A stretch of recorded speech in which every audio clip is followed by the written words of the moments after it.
I never expected to be sitting in this dim law office, staring at words that somehow hurt more than all the years of subtle cruelty combined. The paper trembled slightly in my hands as I read the line again. To our mistake, Sarah. Nothing. 5 simple words that confirmed what I'd always suspected but never wanted to believe. The irony wasn't lost on me. For the past 5 years, I'd been sending $5,000 every month to keep my family afloat. That's $300,000 of my hard-earned money, poured into a bottomless pit of ingratitude. And now, sitting in this leather chair that probably cost more than my first car, I was officially nothing. Miss Evans? Mr. Patterson, the family lawyer, cleared his throat. Would you like a moment? I looked up, meeting his careful gaze. He was trying to be professional, but I could see the discomfort in his eyes. He'd known my family for years, had watched this drama unfold from the sidelines. Now he was forced to be the messenger of my mother's final act of rejection. No, I said, my voice steadier than I felt. Please continue. He shuffled his papers, clearly relieved to move on.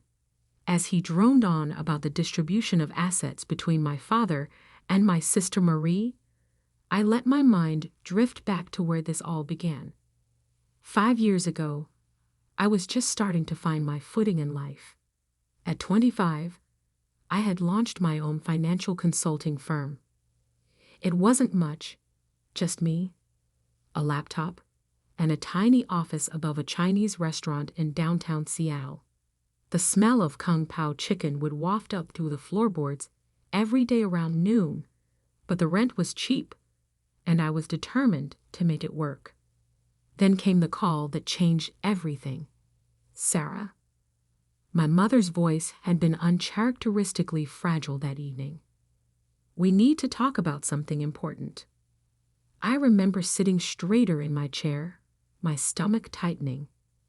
Important in my family usually meant bad news. Your father's company, there's been a problem. She paused, and I could hear her struggling to maintain composure. The investment didn't pan out. We're going to lose everything. The investment. I'd warned them about that. Dad's company had sunk most of their capital into a risky venture, despite my advice against it. I'd spent years studying finance, had even worked at one of the top investment firms before starting my own business. But what did I know?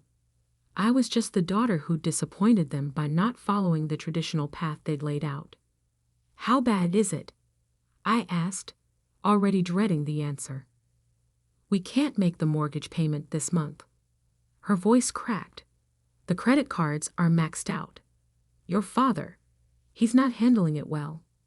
I closed my eyes, knowing what was coming next. The subtle guilt trip, the implied responsibility. I'd seen this pattern my entire life, just never on this scale. Sarah, I hate to ask, but how much do you need? The number she quoted made my heart stop. $5,000. That was almost everything I had in my business account. Money I'd been saving to expand my company, to finally move out of that cramped office with its perpetual smell of Chinese food. But they were family, and in our family, that word carried weight. It meant obligation, duty, sacrifice, especially from me. I'll transfer it right now, I heard myself say. That first transfer was supposed to be a one-time thing, just enough to help them get back on their feet. But 1 month turned into 2, then 3, then 12. Each time there was a new crisis, a new reason why they couldn't make ends meet. And each time, I opened my banking app and sent another $5,000. Meanwhile, my sister Marie flourished. She had followed the path our parents wanted, married well, had the perfect suburban life, never took any risks. She didn't have to worry about our parents' financial struggles. That burden fell squarely on my shoulders. The lake house goes to Marie. Mr. Patterson's voice cut through my memories, along with the summer cottage in Maine and your mother's jewelry collection. I felt a bitter smile tug at my lips. The lake house. I'd spent the last 2 summers paying for its maintenance, fixing the roof, updating the plumbing, all while Marie hosted elaborate parties there, playing the role of the perfect daughter.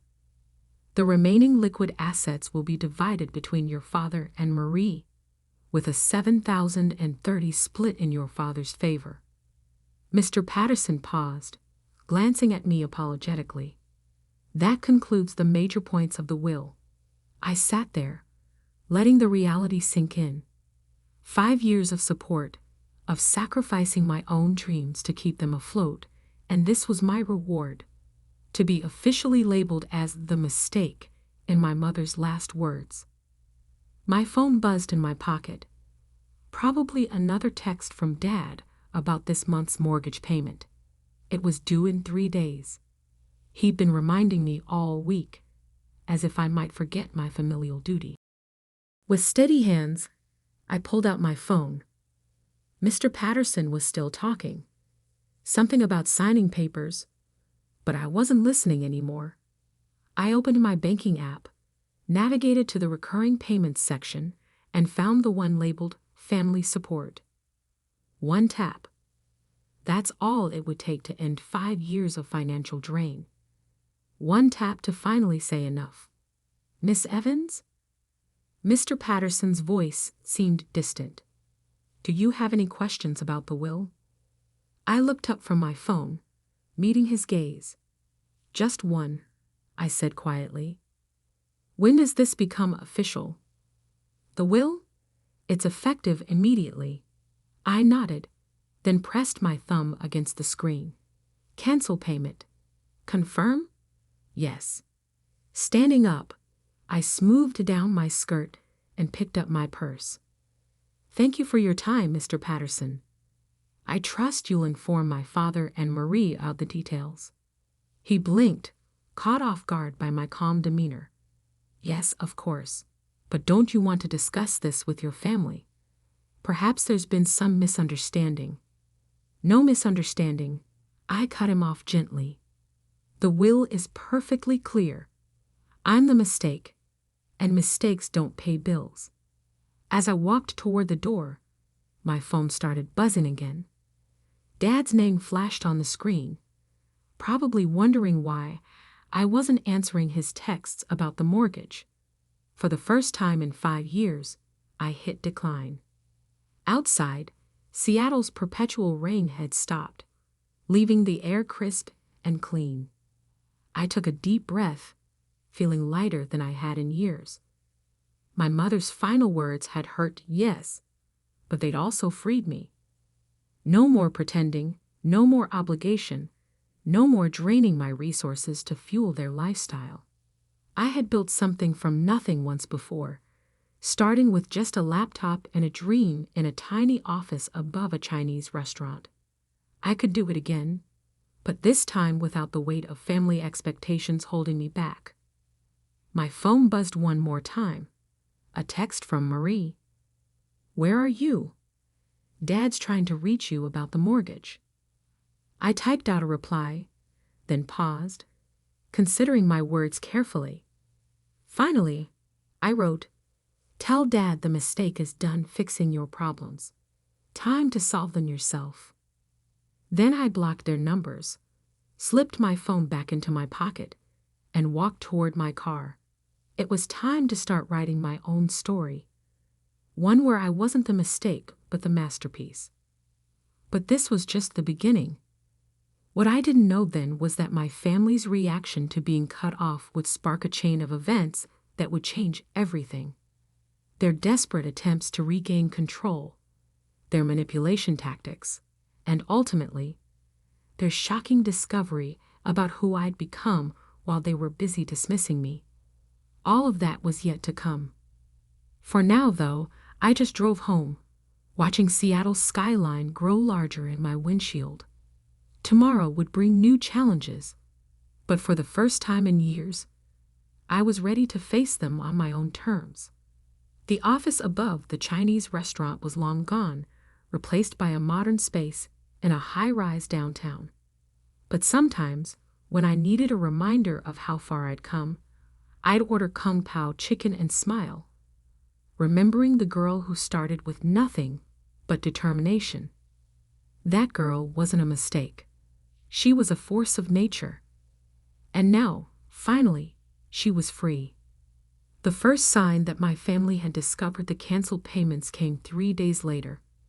I was in my office, reviewing a potential acquisition deal, when my assistant Oliver buzzed in. "Miss Evans? Your father is in the lobby. He's quite insistent about seeing you." I glanced at my computer screen. Exactly 72 hours since the mortgage payment was due. Right on schedule. How insistent? I asked, already knowing the answer. "He's threatening to call security if they don't let him up." Should I? "No," I cut in, saving my work. "I'll handle this. Send him to conference room P and make sure recording is on." 5 years of managing my family's finances had taught me one thing: always keep records. Something told me I'd need them soon. The conference room was all glass and chrome, with views of Seattle's skyline that usually impressed clients. My father stood at the window, his reflection showing a face I barely recognized. Gone was the confident businessman who dismissed my career choices. In his place stood someone desperate, angry, and dangerous. "The mortgage payment bounced," he said without turning around. "Yes. Your mother just died, Sarah." He finally faced me, using the guilt card he'd played so many times before. "Is this really how you want to honor her memory?" I sat down at the conference table, gesturing for him to do the same. He remained standing. "Mom made her feelings clear in the will," I said calmly. "To quote exactly, 'To our mistakes, Sarah.' Nothing. That was just." He waved his hand dismissively. "Your mother was upset about some things. You know how she got. But this isn't about that. This is about family." "Family." I repeated the word slowly. "Like how you and Marie got everything while I got labeled a mistake." His face darkened. "You're being childish. We need that money. The mortgage is no longer my problem." I stood up, matching his stance. "I've sent you $300,000 over the past 5 years. Money that could have grown my business, bought my own house, built my future. Instead, it went into a black hole of ingratitude." "Ingratitude?" His voice rose sharply. "We gave you everything: an education, opportunities. That I paid for myself." I cut in. "Full scholarship to college. Worked 3 jobs to cover expenses. The only thing you gave me was the constant reminder that I wasn't good enough." He slammed his hand on the table. The sound echoed through the room, but I didn't flinch. "You ungrateful little." He caught himself, visibly trying to regain control. "Fine. How much?" "Excuse me. How much to make this right? You want a share of the inheritance? Name your price." I laughed, and the sound seemed to startle him more than anger would have. "You still don't get it, do you? This isn't about money. This is about respect, about recognition. Things you and Mom never thought I deserved." "What do you want then?" His voice had turned calculating. I recognized that tone. It was the same one he used in business negotiations. "Nothing," I said simply. "I want nothing from you. No money, no relationship, no family obligations. I'm done." His face went through a series of emotions: shock, anger, and finally, the one I'd been waiting for: fear. "You can't do this," he whispered. "The house? Everything. We'll lose it all. Probably, I agreed. Unless Marie steps up. She got the inheritance after all. I'm sure she'll be happy to help. The mention of Marie seemed to trigger something. He pulled out his phone, fingers shaking slightly as he dialed. I could hear it ringing on speaker. Daddy? Marie's voice filled the room. Did you talk to her? Did you fix it? Marie, he said, eyes locked on me. Your sister is being difficult. Perhaps if you spoke to her. Put her on. I shook my head, already heading for the door. Goodbye, Dad. Good luck with the mortgage. His voice stopped me at the threshold. I'll tell everyone, he threatened. All your business contacts, your clients. They'll know what kind of person you really are, abandoning your family like this. I turned back, smiling.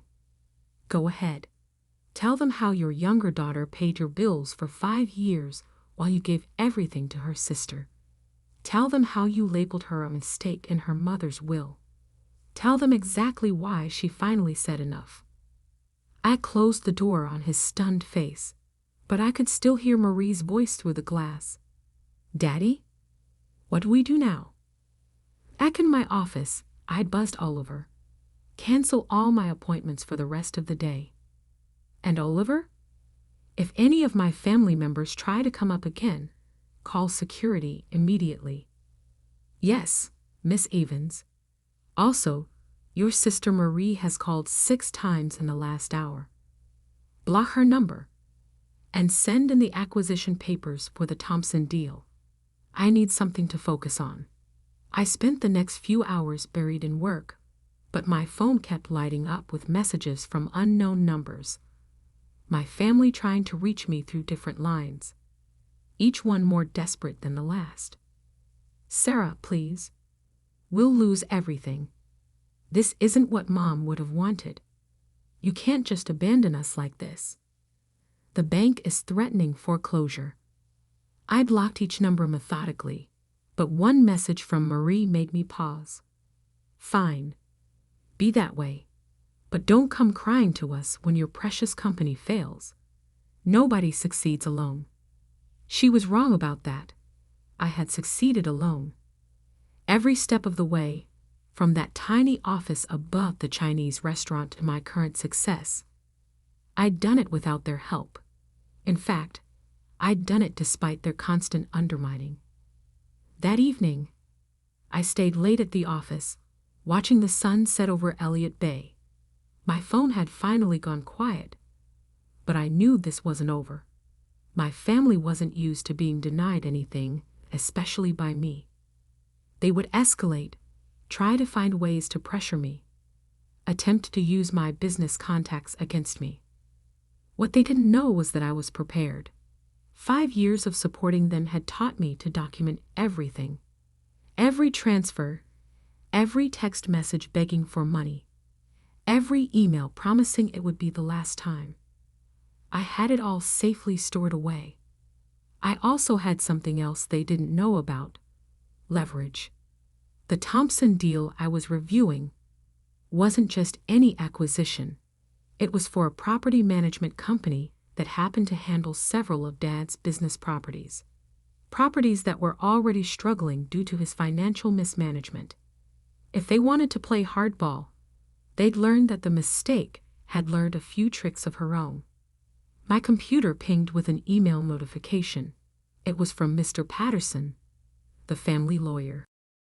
Miss Evans, your father has requested a family meeting to discuss recent developments. He suggests tomorrow at 2 p.m. at the lake house. Marie and her husband will be present. Please consider attending to resolve this situation amicably. Regards, James Patterson. I hit reply. Mr. Patterson, thank you for the invitation, but I must decline. As the lake house now belongs to Marie, I have no right to be there. As for resolving the situation, I believe Moms will make everything perfectly clear. Best regards, Sarah Evans, CEO, Evans Consulting Group. I added my full title deliberately. Let them see what the mistake had built while they were busy dismissing her. Just then, Oliver knocked on my door. "Miss Evans? You should see this." He handed me his tablet, open to a local business news website. The headline made my blood run cold. Drama. Local business estimated ACUSES a financial abandonment. There was my father, quoted extensively about how his ungrateful daughter had cut off support for her grieving family, how I'd taken advantage of their trust, then abandoned them in their time of need. The article even mentioned my company by name. So this was their play. They thought they could shame me back into line, damage my business reputation until I had no choice but to give in. What they failed to understand was that shame only works if you accept it, and I was done accepting their version of reality. I handed the tablet back to Oliver. "Call PR. It's time to tell our side of the story." The next few days would change everything. My family thought they could pressure me into submission, but they were about to learn that the daughter they dismissed for so long had become someone they couldn't afford to antagonize. Their attempts to damage my reputation would backfire spectacularly, leading to revelations that would shake our family's foundations. But that was tomorrow's battle. For now, I had work to do, starting with a call to the Thompson Group about accelerating our acquisition timeline. The PR war my father started backfired spectacularly within 48 hours. I hadn't planned to make our family drama public, but since he opened that door, I walked right through it. My company's PR team released a simple statement, a detailed record of every payment I'd made to my family over the past 5 years, alongside a copy of the relevant section of my mother's will. No emotional commentary, no accusations, just cold, hard facts with a single question at the end. Who really abandoned whom? The public response was immediate and overwhelming. Local business forums exploded with discussions. The same news outlet that had published my father's accusations now ran a follow-up piece. Family financial abuse. The dark side of filial obligation. But I wasn't done yet. "The Thompson acquisition papers are ready," Oliver announced, placing a thick folder on my desk. "They're offering a 15% discount if we close by the end of the month." I smiled, opening the folder.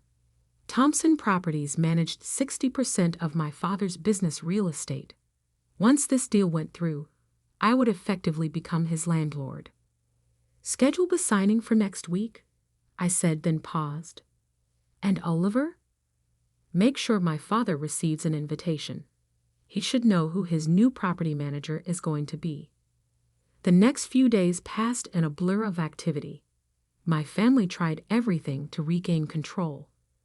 Marie showed up at my office twice, only to be turned away by security. My father attempted to contact my major clients, but my reputation for integrity spoke louder than his desperate accusations. Then came the text that changed everything. It was from my father's business partner, Michael. "Sarah, you need to see this. Your father's trying to sell the company." Attached was a photo of a contract. My father was planning to sell his remaining business assets at a fraction of their worth to a holding company I'd never heard of. It seemed desperate until I looked closer and recognized Marie's husband's signature on the incorporation papers. They were trying to hide assets. I forwarded the evidence to my lawyers, then made a call to the one person who could help me understand what was really happening. An hour later, I sat across from Michael in a quiet cafe 3 blocks from my office. He looked tired, older than his 50 years. "It's worse than we thought," he said, sliding a USB drive across the table. "Your father, He's been moving money around for years. The investment that supposedly failed, it didn't. He shifted the profits to offshore accounts, then claimed bankruptcy to avoid paying investors. I felt the blood drain from my face. That's fraud. Michael nodded grimly. The SEC's been sniffing around. Your father knew. It was only a matter of time before they found something. That's why he needed your money, to cover the gaps in the books. And now that I've cut him off, he's desperate. The sale to Marie's shell company is his last attempt to hide whatever's left before everything crashes down. I stared at the USB drive, feeling the weight of its contents. Why are you showing me this? Michael's eyes met mine. Because I was there when you were born. I watched you grow up, watched them dismiss every achievement, every success. You deserved better. I slipped the drive into my purse, my mind already racing with possibilities. Thank you, Michael. What are you going to do? I stood up, dropping enough cash on the table to cover both our coffees. I'm going to make sure they can't hurt anyone else. Back at my office, I reviewed the documents Michael had provided. The evidence was damning. Years of systematic fraud, all carefully documented. My father hadn't just been stealing from investors. He'd been stealing from his own company, his employees' pension fund, even his partners. I made 2 calls. One to the SEC, arranging a meeting for the next morning. The second to Mr. Patterson. Miss Evans, he answered on the first ring. I was just about to call you. Let me guess, another family meeting? Yes, tomorrow at 2 p.m. Your father insists it's urgent. I checked my calendar, already knowing I was free. The lake house again? Actually, no. Your father's office. He says it's about the future of the family business. Perfect.